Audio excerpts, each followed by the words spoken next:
At my son's funeral, my daughter-in-law leaned in and whispered, 7 days to vanish from my house, so I stayed silent. And the next day, she found out the house wasn't hers when she received a letter from my lawyer. But let me start from the beginning, because the real story is so much more than that moment. I never thought I'd be standing over my son's casket at 68, watching strangers cry more genuinely than his own wife. David had been my everything for 32 years. After his father died when David was just 15, it had been just the two of us against the world.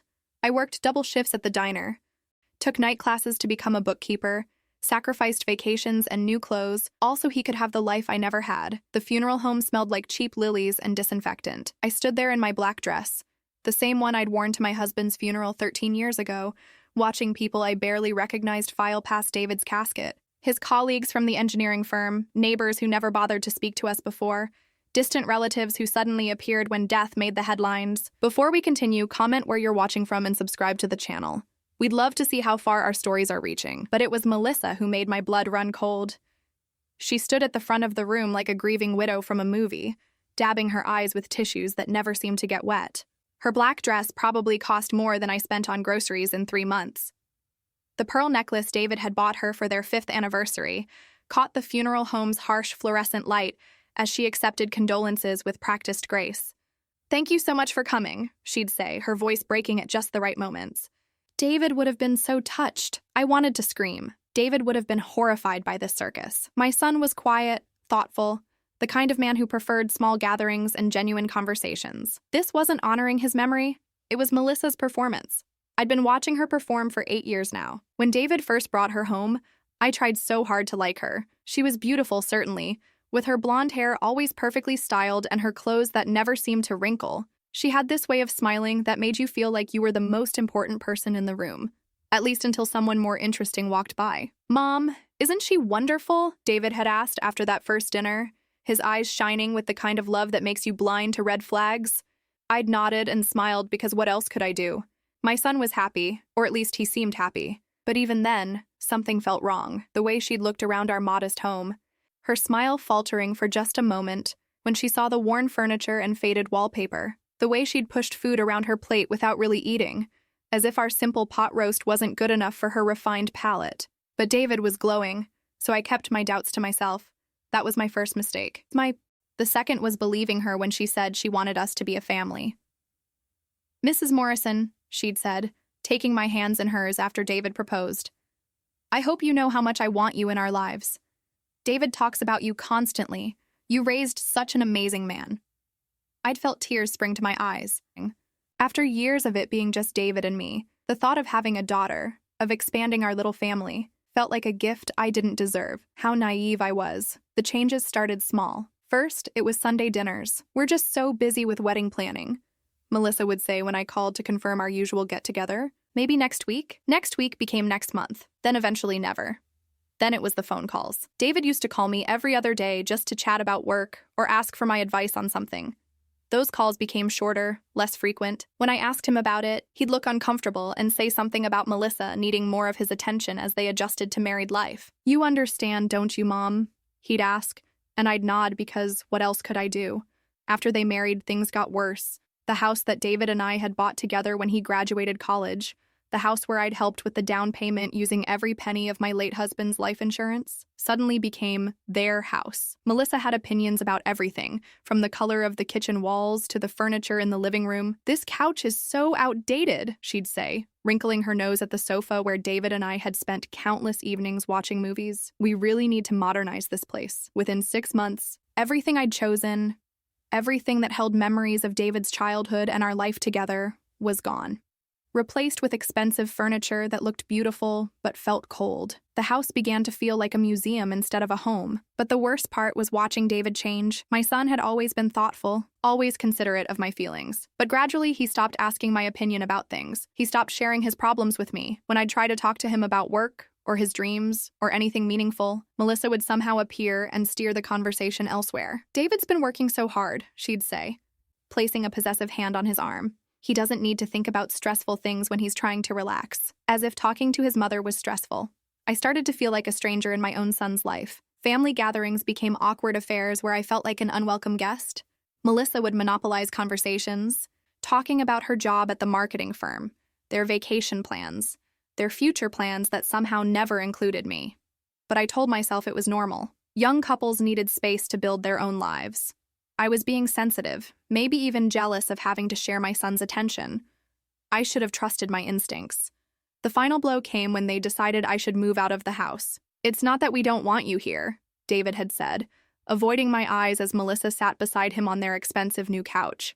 "It's just that we're thinking about starting a family and we'll need the space." My heart shattered. The spare bedroom where I'd been sleeping since they took over the master bedroom, the room that had been mine for 15 years, was suddenly an inconvenience. "Where would I go?" I'd asked, my voice barely above a whisper. "There are lovely senior communities nearby," Melissa had chimed in, her voice bright and helpful.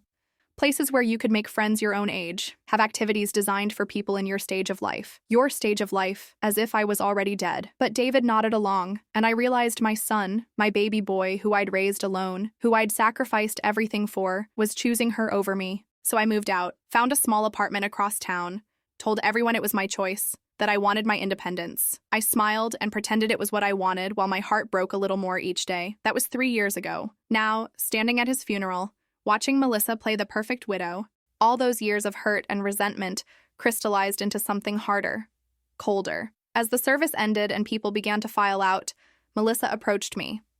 Her makeup was still perfect, I noticed. Not a smudge despite all the supposed crying. "Margaret," she said, her voice soft and sad. "Thank you for coming. Thank you for coming. To my own son's funeral." "Of course," I managed to say. She moved closer, and for a moment I thought she might actually embrace me, might show some genuine emotion. Instead, she leaned in close to my ear, close enough that no one else could hear. "7 days," she whispered, her voice cold as winter. 7 days to get your things and vanish from my house. I won't have you lurking around, making things difficult." I felt the air leave my lungs. Even now, even at David's funeral, she couldn't let me grieve in peace. But I didn't react. I didn't scream or cry or slap her like every instinct in my body wanted to. Instead, I looked at her with the calmest expression I could manage and said nothing. She pulled back, clearly expecting some kind of outburst. When I remained silent, a flicker of uncertainty crossed her face. "Did you hear me?" she hissed. I nodded once, then turned and walked away, because Melissa had no idea what was coming for her. She had no idea that my silence wasn't submission, it was preparation. The drive home from the funeral felt endless. My hands gripped the steering wheel of my 15-year-old Honda as I replayed Melissa's words over and over. 7 days. She thought she could just erase me from David's life completely, even in death. But what she didn't know was that I'd been preparing for this moment for longer than she could imagine. I pulled into the parking lot of my small apartment complex, the same place I'd been living since she pushed me out of my own home. The irony wasn't lost on me that she thought she was threatening me with homelessness when I'd already survived her worst. Inside my modest one-bedroom apartment, I made myself a cup of tea and sat in my worn armchair, the only piece of furniture I'd managed to take from the house. Everything else had been deemed not suitable for the aesthetic by Melissa. I needed to think clearly about what came next, but first I needed to remember how we got here. The war between Melissa and me hadn't started with that ultimatum at the funeral. It had been building for 8 years, one small battle at a time. It started with the guest list for their wedding. I'd assumed I would help plan it, maybe offer some input since I was David's only family. But Melissa had other ideas. "We're keeping it small and intimate," she'd told me over lunch at an expensive restaurant I couldn't afford. "Just our closest friends and family." When I saw the final guest list, it included 200 people. Her sorority sisters, his college buddies, her parents' country club friends, distant relatives I'd never heard of. But somehow my 3 closest friends, women who'd helped me raise David and had watched him grow up, weren't invited. "There just wasn't room," Melissa had said with that practiced sympathy she'd perfected. "I'm sure you understand." I understood perfectly. She was rewriting David's history, erasing the people who mattered to him before she came along. The wedding itself was a spectacle, held at the most expensive venue in town, with flowers that cost more than I made in a month. I sat in the second row, behind Melissa's family, watching my son marry a woman who was systematically removing me from his life. During the reception, I tried to talk to David alone, just for a few minutes. I wanted to tell him how proud I was, how much I loved him,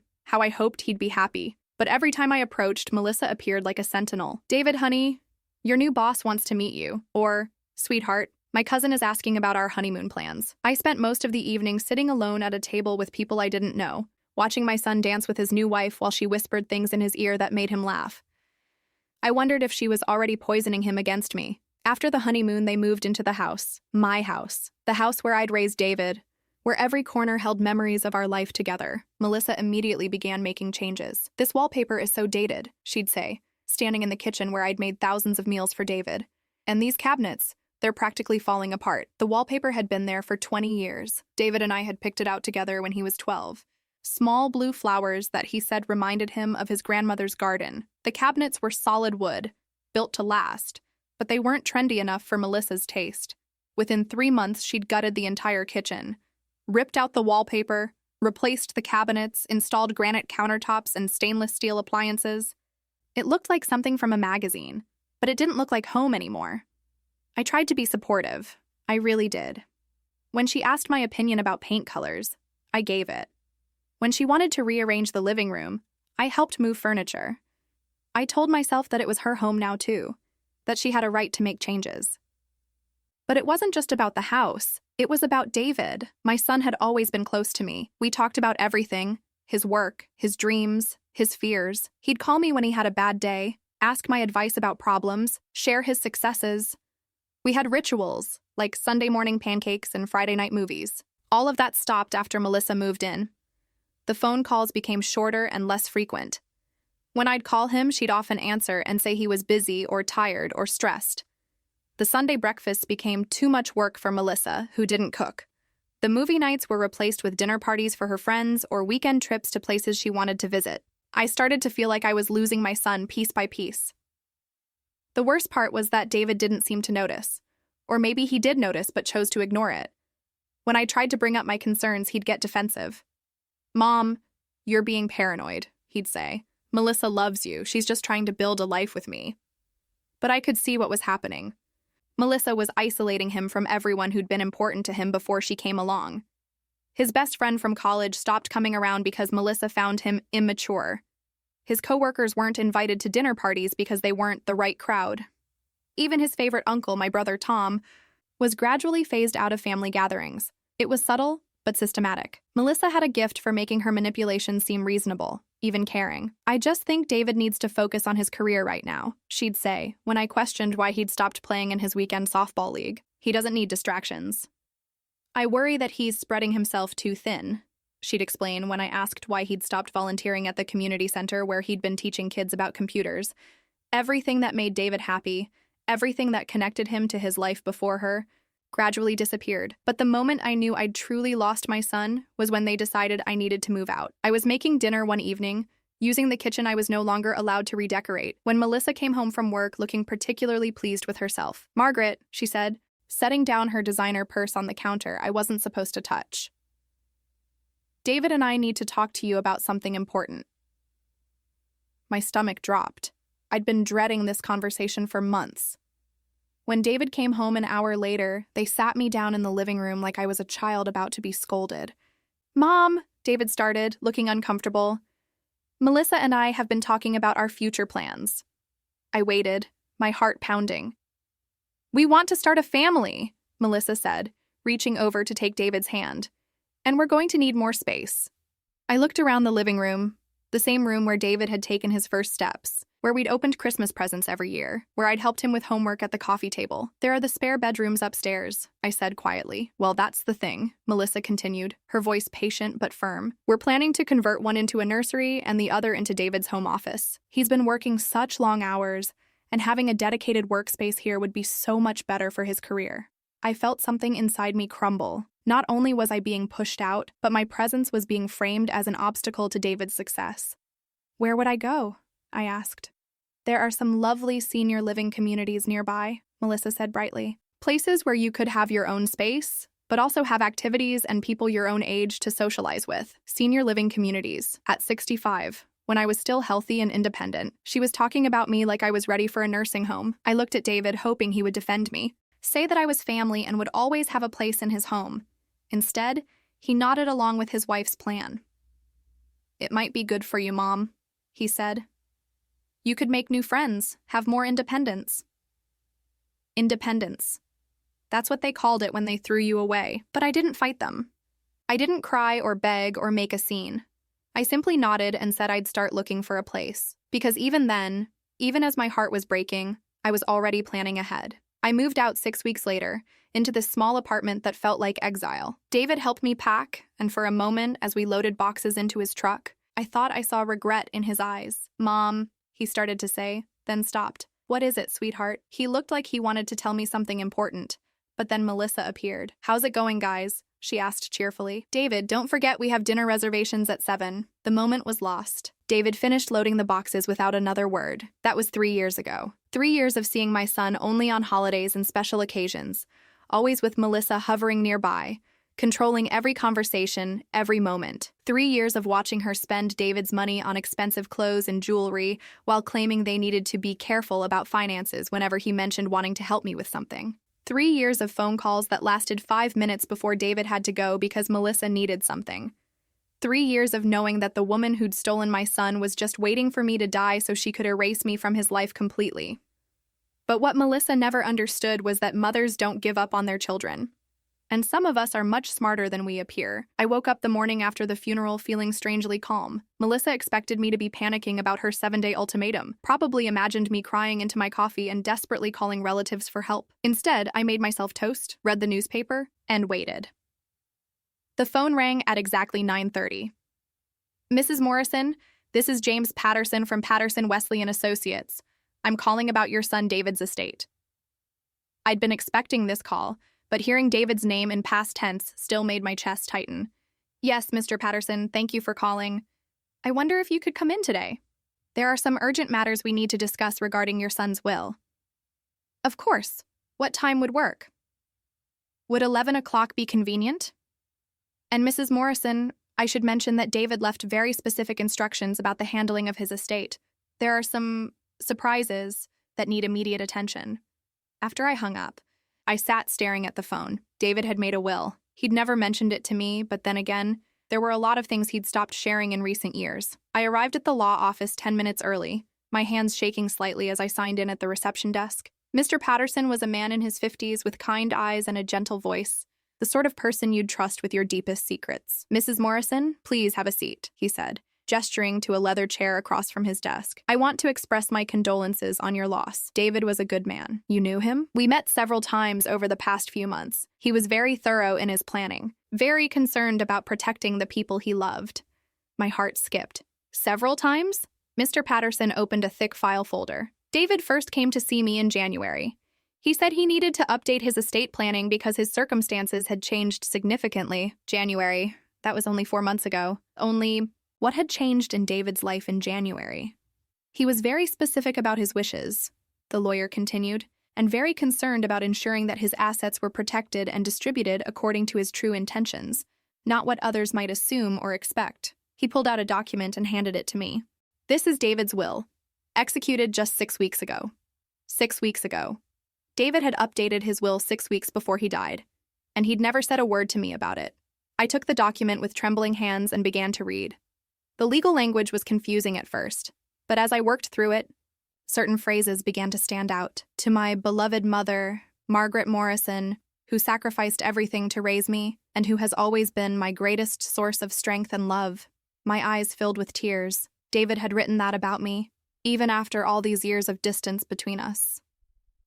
I leave the house at 1247 Elm Street, along with all furnishings and personal property contained therein. I stopped reading and looked up at Mr. Patterson. The house? But David and Melissa owned that house together. Mr. Patterson's expression was carefully neutral. "Actually, Mrs. Morrison, that's not correct. The house was never jointly owned. David inherited it from you when you signed over the deed 3 years ago, but he never added Melissa's name to the title." My mind reeled. "I signed over the deed?" "Yes, you transferred ownership to David when you moved out, but David never transferred any portion to his wife. According to his will, the house now reverts to you." I felt dizzy. But surely Melissa has some claim. They were married. Under Texas law, property that was owned before marriage or inherited during marriage remains the separate property of the original owner unless specifically transferred. Since David never added Melissa to the deed, she has no legal claim to the house. The implications of what he was telling me began to sink in. Melissa, who had just yesterday threatened to throw me out of her house, had no legal right to that house at all. "There's more," Mr. Patterson continued. "David also left you his entire savings account, his retirement funds, and his life insurance policy. The total comes to approximately $450,000. I stared at him in shock. $450,000? David was quite successful in his career, and he was a careful saver. He also increased his life insurance policy significantly last year. My head was spinning. What about Melissa? Surely he left her something. Mr. Patterson consulted the will again. David left his wife the car she currently drives and $5,000. That's all. $5,000? Out of an estate worth nearly $500,000, David had left his wife $5,000? I don't understand, I said. Why would he do this? They seemed happy. Mr. Patterson was quiet for a long moment, then pulled out another document. David also left you this letter. He asked me to give it to you after his death, and only to you. My hand shook as I took the sealed envelope with my name written in David's familiar handwriting. Would you like some privacy to read it? The lawyer asked gently. I nodded, unable to speak. He stepped out of the office, leaving me alone with my son's final words to me. I opened the envelope carefully, as if it might disintegrate if I moved too quickly. Dear Mom, it began, and I had to stop reading for a moment to compose myself. If you're reading this, then I'm gone, and I hope Mr. Patterson has already explained about the will. I know you must be confused and probably hurt that I never told you about any of this, but I need you to understand why I kept it secret. I've made so many mistakes, Mom. So many. I let Melissa convince me that you were trying to interfere in our marriage, that you were jealous of our happiness. I believed her when she said you needed to learn to let go, that moving you out of the house was what was best for everyone. I was wrong about everything. It took me too long to see what she was really doing, how she isolated me from everyone who mattered to me before she came along, how she spent my money on things that didn't matter while complaining that we couldn't afford to help you when you needed it, how she talked about you when you weren't around. I finally opened my eyes in January when I found out what she'd been doing with our finances. She'd been hiding credit card debt, lying about her spending, even forging my signature on loan applications. We were nearly $30,000 in debt because of her shopping and her need to impress her friends. When I confronted her about it, she blamed you. She said the stress of having you around had driven her to overspend, that supporting you financially had put too much pressure on our marriage. She actually suggested that I should cut off all contact with you completely to save our relationship. That's when I knew I had to protect you and our family home from her. I went to see Mr. Patterson the next day. I wanted to make sure that if anything happened to me, you would be taken care of. I wanted to make sure Melissa couldn't take the house that rightfully belongs to you or spend the money I'd been saving to help secure your future. I know this might seem cruel to her, but Mom, you don't know how she talks about you when you're not around. She calls you pathetic, says you're a burden we have to tolerate. She's been planning to put you in a nursing home for years, just waiting for the right moment to make it seem necessary. I should have stood up to her sooner. I should have protected you the way you always protected me. I'm sorry it took me so long to find my courage. The house is yours, Mom. It always was. The money is yours, too. I want you to live comfortably, to travel if you want to enjoy the years you have left without worrying about finances or depending on anyone who doesn't appreciate how incredible you are. I also want you to know that I never stopped loving you. Even when I seemed distant, even when I didn't call as often as I should have, you were always the most important person in my life. Melissa made me believe that loving you somehow meant loving her less, but that was never true. Please don't blame yourself for any of this. You were the best mother anyone could ask for. You gave me everything, and I hope this small gesture can begin to repay the debt I owe you. Take care of yourself, Mom. Be happy. You deserve so much happiness. All my love, David. I was sobbing by the time I finished reading. My son, my beautiful boy, had found his way back to me in the end. He'd seen through Melissa's lies and manipulations. He'd protected me even though he couldn't save himself. Mr. Patterson knocked softly and came back into the office. He handed me a box of tissues without comment. Mrs. Morrison, there's one more thing. David left very specific instructions about how this information should be shared with his wife. I looked up through my tears. What kind of instructions? He wanted Melissa to be served with the will and a copy of the deed to the house by certified mail, delivered to her at the house. He wanted there to be an official record of when she received the information. When will that happen? The paperwork was prepared yesterday. It should be delivered this afternoon. While Melissa was probably at the house planning my eviction, she would receive the news that would turn her world upside down. Mr. Patterson, what happens now? Can she contest the will? She can try, but it would be very difficult. David was very thorough in documenting his reasoning, and the will was properly witnessed and executed. Plus, the financial records we uncovered during our meetings with David show a clear pattern of deception on her part regarding their joint finances. I thought about Melissa's threat yesterday. 7 days to vanish from her house. When can I move back into the house? Technically, you could move back today. It's your house, Mrs. Morrison. It always was. For the first time in 3 years, I smiled with genuine happiness. Melissa had no idea what was coming for her. I drove home from the lawyer's office, clutching David's letter like a lifeline. For 3 years, I'd wondered if I'd imagined the distance between us, if I'd been overly sensitive about Melissa's behavior. Now I knew the truth. My son had seen through her manipulation, but it had taken him too long to act on it. Back in my apartment, I read David's letter 3 more times, each reading revealing new layers of pain and regret. The worst part was realizing how much he'd been suffering in silence, just as I had been. I thought about that night in January when everything had changed for David. What had it been like for him to discover that the woman he'd married, the woman he'd chosen over me, had been lying to him about something as fundamental as their finances? But there was something else in his letter that haunted me. He'd mentioned how Melissa talked about me when I wasn't around. I'd suspected as much, but having it confirmed made my stomach turn. I was lost in these thoughts when my phone rang. The caller ID showed a number I didn't recognize. Hello? Mrs. Morrison? This is Patricia Wells. I work with David at Henderson Engineering. I sat up straighter. Yes, Patricia. I remember you from the funeral. I'm sorry to bother you during this difficult time, but I felt like there was something you should know. About David. About how he was in his final weeks. My heart started pounding.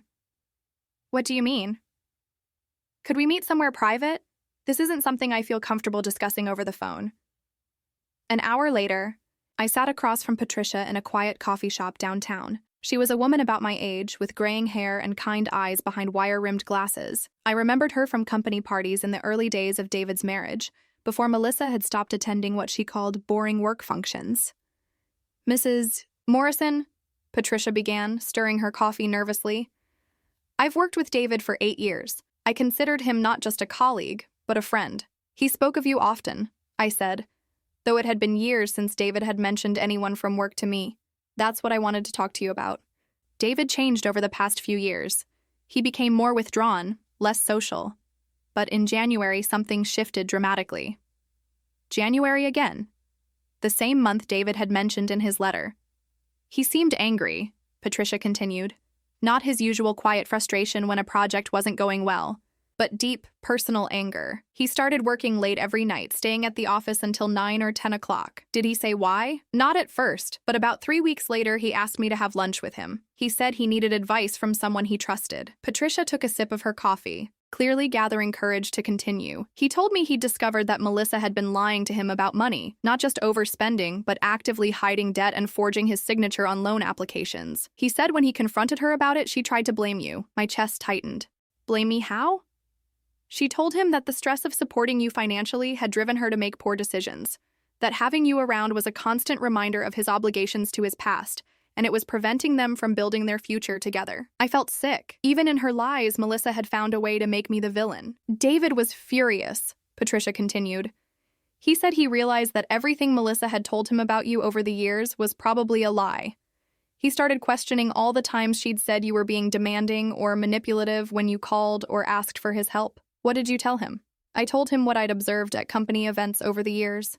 How Melissa would roll her eyes when anyone mentioned you, how she'd make little comments about older people not understanding boundaries, how she'd steer him away whenever he tried to call you or include you in plans.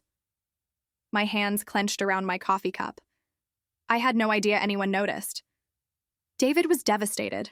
He said he'd been so focused on making Melissa happy that he'd forgotten what it felt like to make decisions for himself. He realized he'd lost touch with everyone who mattered to him before she came along. Patricia leaned forward, her voice dropping. But Mrs. Morrison, there's something else. Something that might help you understand why David didn't reach out to you directly in those final months. What? He was afraid. Afraid of what? Afraid that the damage was too extensive to repair. He said he'd hurt you so badly by choosing Melissa over you that he didn't know how to come back. He was worried that if he tried to reconnect with you while he was still married to her, she'd find a way to make things even worse. Tears started flowing down my cheeks. My poor son, trapped between the woman who was manipulating him and the mother he thought he'd alienated beyond repair. He was planning to leave her, Patricia said quietly. He'd started seeing a divorce attorney. He said once he was free from her influence, he wanted to rebuild his relationship with you properly. He was getting divorced? He filed papers in March. The divorce wasn't final yet when he died, but he'd moved out of the house. Did you know that? I stared at her in shock. He moved out? About 6 weeks ago. He'd been staying in a furnished apartment across town. He said he couldn't stand living with Melissa anymore, knowing what she really thought about the people he loved. 6 weeks ago, the same time he'd updated his will. Mrs. Morrison, David talked about you constantly in those final weeks. He said he was going to call you as soon as the divorce was final. He wanted to explain everything, to apologize for all the lost time. He was planning to ask if you'd consider moving back into the house after Melissa moved out. I was sobbing now, understanding the full tragedy of the situation. David had found his way back to me, but he'd died before he could tell me. All those months of silence, I'd thought he'd forgotten about me, when really he'd been planning our reunion. There's something else, Patricia said gently. David asked me to do something if anything ever happened to him. She reached into her purse and pulled out a small wrapped box. He bought this for you for Mother's Day. He said it was the first gift he'd chosen for you in years without Melissa's input or criticism. He wanted you to have it. With shaking hands, I unwrapped the box. Inside was a delicate gold locket, the kind I'd admired in jewelry store windows but never bought for myself. I opened it and found a picture of David as a little boy on one side, and a recent picture of the two of us from his birthday 2 years ago on the other. He said he wanted you to know that even when you couldn't see it, you were always in his heart. I couldn't speak. The weight of all the missed opportunities, all the conversations we'd never had, was crushing. Mrs. Morrison, I need you to know that David never stopped loving you. In those final weeks, when he talked about his future, it always included you. He said the first thing he wanted to do after the divorce was final was take you on the vacation you'd always dreamed of, but never thought you could afford. A vacation? He said you'd mentioned wanting to see Ireland years ago, before Melissa made you feel guilty about wanting anything for yourself. He'd been secretly saving money to surprise you with a trip there. Ireland. I'd mentioned that dream once, maybe 5 years ago, when we were watching a travel documentary together. I'd said something wistful about how beautiful it looked, and David had seemed interested, but then Melissa had made some comment about how expensive international travel was, and the conversation had died. He'd remembered. Patricia, why are you telling me all this? She wiped tears from her own eyes. Because I could see how much pain you were in at the funeral, and because David made me promise that if anything happened to him, I would make sure you knew the truth about how he felt. He said he couldn't bear the thought of you believing that he'd stopped loving you. Did Melissa know? About the divorce? About his plans? She knew about the divorce papers, but I don't think she knew how serious he was about it. David said she kept thinking it was just a phase, that he'd come back once he came to his senses. She had no idea he was making permanent arrangements to exclude her from his life. We sat in silence for a few minutes, both lost in our own thoughts. Mrs. Morrison, can I ask you something? I nodded. What happens now? With the house and everything? I thought about the lawyer's office, about David's will, about the letter that should be arriving at Melissa's door any moment. Justice, I said quietly. What happens now is justice. As I drove home, clutching the locket David had chosen for me, I felt a complex mix of emotions. Grief for all the time we'd lost, anger at Melissa for stealing those months from us, but also a deep, peaceful satisfaction knowing that my son had loved me until the end. David had found his way back to me, even if he'd died before we could reunite in person. And now, it was time for Melissa to learn that her reign of manipulation was over. My phone started ringing at exactly 3:15 in the afternoon. I was sitting in my apartment, David's locket clasped in my hands, when Melissa's name appeared on the screen. I let it ring. Then it rang again. And again. By the fourth call, I answered. Margaret? Melissa's voice was shrill, panicked. What the hell is this? What did you do? I kept my voice perfectly calm. I'm sorry, Melissa. What are you talking about? This letter, from some lawyer. It says the house belongs to you. It says David left you everything. Oh, I said, as if I was hearing this news for the first time. How strange. Don't play dumb with me, she screamed. You manipulated him somehow. You turned him against me. I almost laughed. After 8 years of Melissa manipulating David against me, she had the audacity to accuse me of doing exactly what she'd been doing all along. Melissa, I haven't spoken to David in months. You made sure of that, remember? You're lying. David would never do this to me. We were married. I'm his wife. Were, I corrected gently. You were his wife. The silence on the other end was deafening. Then she spoke again, her voice dropping to something cold and threatening. I'm not leaving this house. I don't care what some piece of paper says. This is my home. Actually, it's not. It never was. I've lived here for 8 years. I redecorated everything. I made this place what it is. With David's money, I pointed out. Money that apparently came from debt you hid from him. Another silence. Then, how did you know about that? I smiled, even though she couldn't see me. David had friends, Melissa. People who cared about him. People who saw what you were doing. You don't understand, she said, her voice becoming desperate. I have nowhere else to go. My credit is ruined. I can't afford to rent anywhere decent. That sounds like a personal problem. Margaret, please, we're family. David would want us to work something out. Family. The same woman who'd whispered threats at my son's funeral was now claiming we were family. No, Melissa. We were never family. You made sure of that. I'll fight this, she said, her voice hardening again. I'll contest the will. I'll prove you manipulated him. You're welcome to try. But I should probably mention that David kept very detailed records of your financial deceptions, credit card applications with forged signatures, loans you took out without his knowledge, bank statements showing where the money really went. I heard her sharp intake of breath. And there's something else, I continued. David filed for divorce 3 months ago. You weren't just his widow, Melissa. You were his estranged wife who he was actively trying to get away from. The phone went quiet for so long I thought she'd hung up. That's impossible, she finally whispered. The divorce papers are part of the public record now. Anyone can look them up. He never said anything. He never told me he was serious about it. Maybe he got tired of you manipulating every conversation. I heard her start to cry, but I felt no sympathy. These were the tears of someone who'd been caught, not someone who was genuinely sorry. What am I supposed to do? She sobbed. I have nothing without David. You should have thought about that before you spent 8 years trying to erase me from his life. I never tried to erase you. Really? The name tag at David's funeral that called me the family disappointment? That was just a coincidence? Silence. The way you steered him away every time I called, the way you made excuses whenever I wanted to see him, the way you convinced him I was being manipulative when all I wanted was to be part of my son's life. I was protecting our marriage. You were protecting your meal ticket. There's a difference. You don't understand what it was like. You had him for 30 years before I came along. I was just trying to build a life with my husband by destroying his relationship with his mother. I never said he couldn't see you. No. You just made it so unpleasant that he stopped wanting to. Very clever, actually. Let him make the choice so you never had to be the bad guy directly. More crying. Then, what do you want? Money? I'll figure out a way to pay you something if you let me stay in the house. I don't want your money, Melissa. I want you gone. But where will I go? I honestly don't care. My coldness seemed to shock her into silence. You have 7 days, I said, using her own words against her. 7 days to get your things and leave my house. Your house? My house. It was always my house. David just lived there with you temporarily. This is cruel, Margaret. David wouldn't want this. David wanted you out of his life. That's why he filed for divorce. That's why he moved out. That's why he made sure you got nothing in his will. I don't believe you. Then call his divorce attorney, Mr. Reynolds at Mitchell, Coleman and Associates. He'll be happy to confirm everything. I could practically hear her world crumbling through the phone. 7 days, Melissa. After that, if you're still in my house, I'll have you arrested for trespassing. You can't do this to me. I'm not doing anything to you. This is just the natural consequence of your own choices. You made David choose between his wife and his mother, and in the end, he chose his mother. That's not true. The will says otherwise. So do the divorce papers. So does the letter he left me explaining exactly how you manipulated him. What letter? The one where he apologized for believing your lies about me. The one where he explained how you blamed me for your financial problems.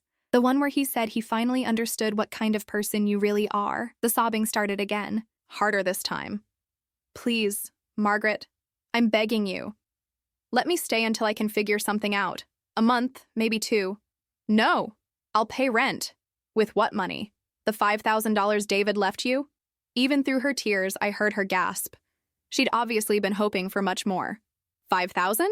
That's all. That's all. Everything else comes to me. The house, the savings accounts, the retirement funds, the life insurance. David was very thorough. This can't be legal. Spouses have rights. Divorced spouses don't. We weren't divorced, only because David died before it was finalized. But the intent was clear. A long silence. When she spoke again, her voice was small and defeated. I loved him. No, you didn't. You loved what he could give you. There's a difference. That's not true. If you'd loved him, you wouldn't have spent 8 years trying to isolate him from the person who mattered most to him. If you'd loved him, you wouldn't have lied about money and forged his signature on loans. If you'd loved him, you wouldn't have blamed me for your own failures. I made mistakes. You made choices. And now you have to live with the consequences. 7 days isn't enough time to find a place. You've had 3 years to plan for this day. Melissa, ever since you decided that David's mother was expendable, I never said that.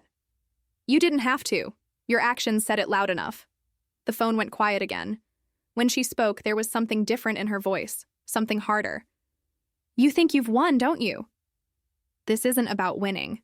This is about justice. Justice? You're a bitter old woman who can't stand that her son chose someone else. There it was, the real Melissa, finally showing herself. David didn't choose you, Melissa. That's the point. In the end, when he saw who you really were, he chose me. I hung up before she could respond. My hands were shaking, but not from fear or anger, from relief.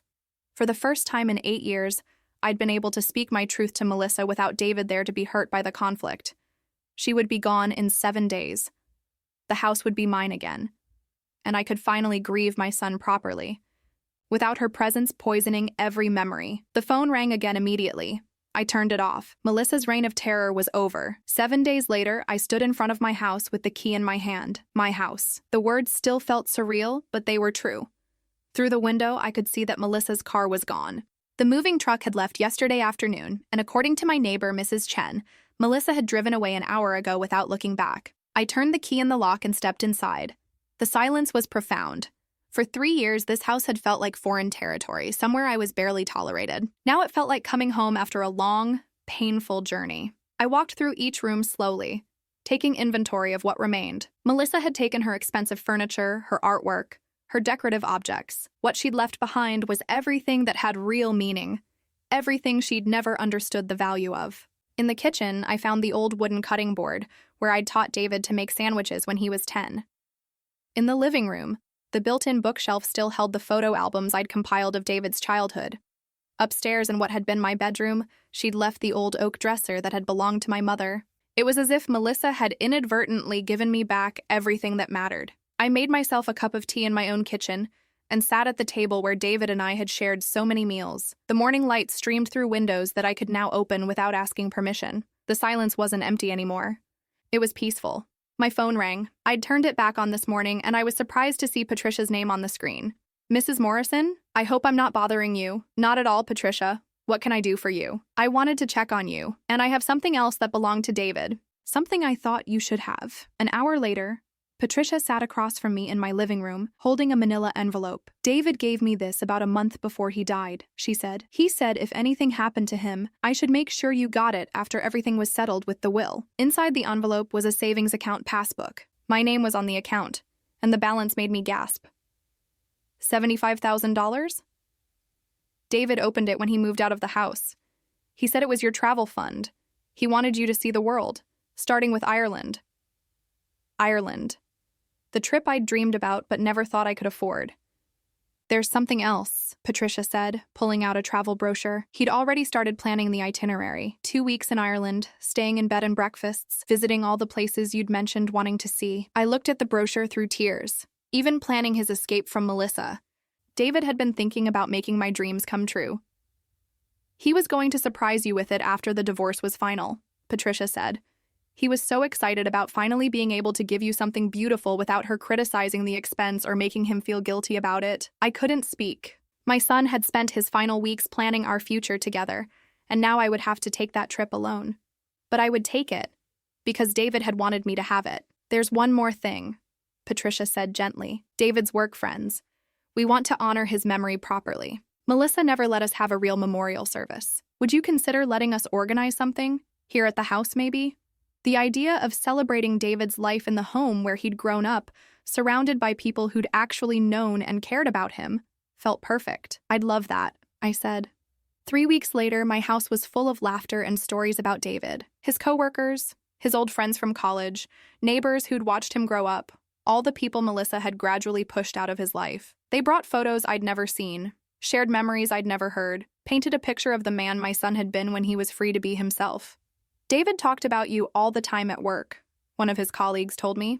He was so proud of how you'd raised him alone, how you'd sacrificed everything for his education. He used to show us pictures of you from when he was little, another said. He'd tell us stories about the things you did together, the traditions you had. I realized that even when Melissa had been isolating him from me, David had never stopped talking about me to the people she couldn't control.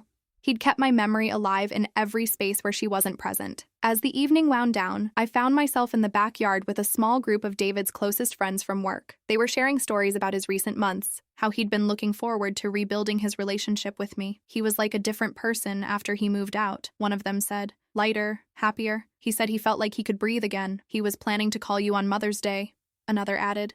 He'd picked out a card weeks in advance. He was nervous about it, worried you might not want to hear from him after all the lost time. My heart ached thinking about how nervous my son had been to call his own mother, but I also felt a deep satisfaction knowing that he'd been planning to reach out, that our relationship would have been repaired if he'd lived. After everyone left, I sat alone in my quiet house, surrounded by the gifts they'd brought.